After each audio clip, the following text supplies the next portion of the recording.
अरे तो एक बात बताइए आप दोबारा, मतलब उसको अगर कुछ गलतियां होती हैं, ये राजनेताओं ने किसके ऊपर आंसू लगाया गया था? आप चाहती हैं फिर दोबारा से वहां पर मतलब यही दंगा हो? आप चाहती हैं? आप मुझे बताइए, अगर जनता उसको भूलना चाहती तो आप चाहती हैं दोबारा से वही जख्म जो है फिर चारे हो जाए?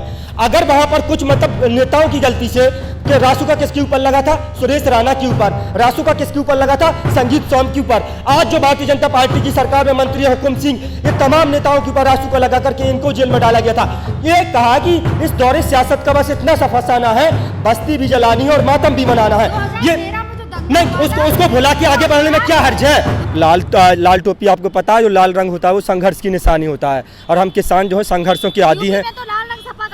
नहीं, ये आप रंगों के आधार पर क्यों बांटते हैं लोगों को? आप रंगों के आधार पर, कभी नस्ल के आधार पर, कभी जो है कलर के आधार पर, इस तरह से क्यों बांटते हैं किसी को? क्या मतलब सपा का है ये लाल रंग, या जो भगवा है वो मतलब बीजेपी का? ये तो आप रंगों के आधार पर बांटना बंद करिए। देखिए, नहीं नहीं नहीं नहीं नहीं नहीं, बिल्कुल। अरे भगवा मैं बता दूं, मैं बता दूं, भगवा जो है सौर का प्रतीक होता है, श्वेत जो है शांति का प्रतीक होता है, हरा जो है प्रकृति का प्रतीक होता है, और इन तीनों रंगों से मिलकर के हमारा जो देश का राष्ट्रीय ध्वज तिरंगा बनता है। अब आप इसमें किसी को बांट देंगे तिरंगों में, वो रंगों के आधार पर बांटेंगे, तो ऐसे तो नहीं चलेगा ना कि कौन रंग किसके हिस्से में आ गया। किसी के हिस्से में नहीं आया। सरकार खुद बांट रही है ना रंगों में। नहीं, सरकार का काम है बांटना। सरकार का काम है बांटना। सरकार लगातार बांटने की जो रणनीति है वो पिछले 7 सालों से कर रही है। दुष्यंत कुमार जी की चंद पंक्तियां हैं कि बांट दिया इस धरती को, क्या चांद सितारों का होगा, और नदियों के कुछ नाम रखे बहती धारों का क्या होगा। शिव की गंगा भी पानी है, आबे जमजम भी पानी है, अरे मुल्ला भी पिए पंडित भी पिए, पानी का मजहब क्या होगा?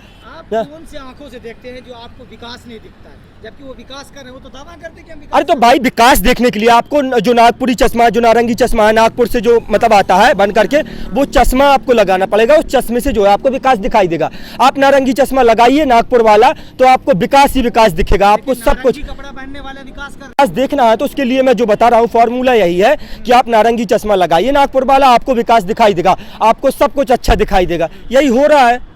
कर लो कि आपने बात करी, कलर की बात करी, तो देखिए भगवा की बात आती है तो सबसे पहले योगी जी की याद आती है। हाँ। भाई अगर लाल रंग की बात की जाए तो अखिलेश जी की याद आती है। बिल्कुल, ये जो है मैं बता दूं कि जो रंगों के आधार पर जिसको भी बांटा जा रहा है, ये सबके मतलब अपने अपने प्रतीक हैं कि कोई भगवा के नाम पर जो राजनीति कर रहा है, कोई लाल के नाम पर राजनीति कर रहा है। ये अपनी अपनी राजनीतिक रोटियां, अपनी राजनीतिक रोटियां सेकने का ये जो है पूरी तरह से प्लान है। अपनी अपनी राजनीतिक रोटियां सब सेक रहे हैं, सबको अपनी राजनीतिक दुकान चमकानी है, तो चमका रहे हैं रंगों के आधार पर। कभी बांट करके, कभी हिंदू मुसलमान के नाम पर बांट करके, कभी जातियों में बांट करके, कभी प्रांत की सीमाओं में बांट करके। क्या लगता है 2022 के चुनाव में कुछ रंगों का फर्क पड़ेगा? देखिए, जो बांटने की बात करते हैं, जो तोड़ने की बात करते हैं, तो इस बार तो जो है तोड़ने की राजनीति नहीं चलेगी, बांटने की राजनीति नहीं चलेगी, हिंदू मुसलमान की राजनीति नहीं चलेगी। इस बार जो है जनता जागरूक हो गई है, और जनता जो है वोट की चोट से ये बताने का काम करेगी। जनता ये बताएगी कि जो जोड़ने की बात करेगा, जो हिंदू मुस्लिम की जो है बात करेगा, जो हिंदू मुस्लिम को साथ लाने की बात करेगा, जनता उसको वोट देगी। और सबसे बड़े जो मुद्दे होने वाले हैं वो है शिक्षा, स्वास्थ्य, बेरोजगारी। नहीं, टिकैत जी को, टिकैत तो देखो भारतीय किसान यूनियन पूरी तरह से अराजनैतिक है। एक बात बताइए, कब भारतीय किसान यूनियन के उम्मीदवार आकर के चुनाव लड़े? आपको पता है कि कभी भी भारतीय किसान यूनियन नहीं अभी मुजफ्फरनगर में तो बिल्कुल, अरे तो भाई मुजफ्फरनगर में गंगा जमुनी जो तहजीब की मिसाल कायम की है वो होनी चाहिए। उन्होंने बताया कि ये सदियों से जो है बाबा टिकैत के टाइम से ये नारा दिया जाता था। जब जो है बाबा टिकैत नारा लगाते थे कि अल्लाह अकबर, तो वहां पर मौजूद जो हिंदू मुस्लिम सिख ईसाई की भीड़ है वो कहती थी हर हर महादेव। आज के समय जो है वही नारा जब दोहराया गया तो कुछ जो है जो नफरती कीड़े हैं वो बिलबिला उठे। उन नफरती कीड़ों को जो है बिल्कुल 2013 में जो वहाँ हुआ था दंगा, आप उसे भूल चुके हैं क्या? अरे तो एक बात बताइए आप दोबारा, मतलब उसको अगर कुछ गलतियां होती हैं, ये राजनेताओं ने किसके ऊपर आंसू लगाया गया था? आप चाहते हैं फिर दोबारा से वहां पर मतलब यही दंगा हो? आप चाहती हैं? आप मुझे बताइए, अगर जनता उसको भूलना चाहती तो आप चाहती हैं दोबारा से वही जख्म जो है फिर चारे हो जाए? अगर वहां पर कुछ मतलब नेताओं की गलती से कि रासुका किसके ऊपर लगा था? सुरेश राणा के ऊपर। रासुका किसके ऊपर लगा था? संजीत सोम के ऊपर। आज जो भारतीय जनता पार्टी की सरकार में मंत्री हुकुम सिंह, ये तमाम नेताओं के ऊपर रासुका लगा करके इनको जेल में डाला गया था। ये कहा कि इस दौरे सियासत का बस इतना सा फसाना है, बस्ती भी जलानी है और मातम भी मनाना है।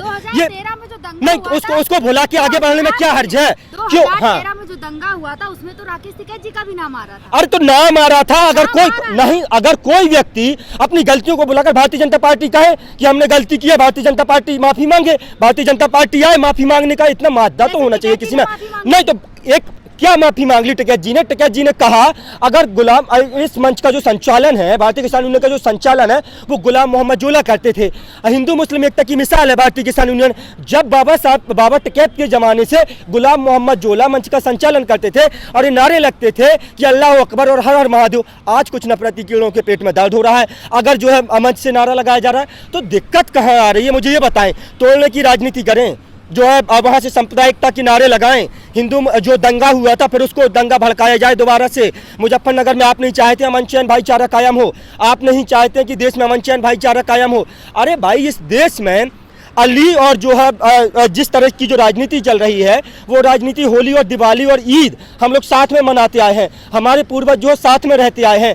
कहा है कि ना तेरा है ना मेरा है, हिंदुस्तान सबका है। नहीं समझी गई बात तो नुकसान भी सबका है, और इसमें जो मिल गई वो नदियाँ दिखलाई नहीं देती। महासागर बनाने में एहसान सबका है, महासागर बनाने में एहसान सबका है। और अंत में अपनी बात को खत्म करूंगा कि कहा है कि मुल्ला को मस्जिद में राम दिखाई दे और पंडित को मंदिर में रहमान दिखाई दे। ये हिंदुस्तान बनेगा जन्नत तब जब हिंदू मुसलमान से पहले इंसान दिखाई दे, हिंदू मुसलमान से पहले इंसान दिखाई दे।